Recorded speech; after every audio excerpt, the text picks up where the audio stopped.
Malopkin titula Klesh Bish Awanil. Hola, buen día para todos, comunidad. Y en este pequeño video aprenderás a decir dos palabras en lengua maya. Esta palabra o estas dos palabras son algo curiosas porque hay personas que la pronuncian muy parecido o pueden ser palabras muy similares, pero que tienen diferente significado, y si lo pronunciamos de manera adecuada pueden significar otra cosa. Y vamos a empezar con la palabra ropa. Ropa. Y en lengua maya ropa se dice nok, nok, nok. El apóstrofe lo lleva al final, en la K. Nok, nok. Ahí sería como el sonido más fuerte. Y otra palabra es roncar.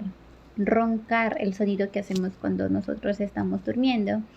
Y se dice nok, nok, nok. Y está como al principio como que la fuerza está al principio y no al final. Nok, nok. Y está como muy acentuada las dos O's. Y como se pueden dar cuenta, en esas dos palabras pueden ser muy similares y puede ser que se pronuncie también similar, pero pueden ser, pues pueden significar dos cosas muy diferentes en el español. Así que muchísimo cuidado con esas palabritas.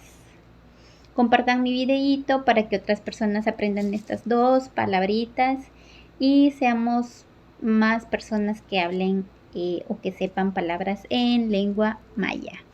Si tú te sabes otra palabra que puede ser similar, puedes dejarla en los comentarios para que nosotras también veamos que otras palabras pueden ser similares en lengua maya, pero que tienen otro significado. Nos vemos en otro videito. Adiós. Tak tu gel. Kalan taba kanak tu jupel hatzutz kim.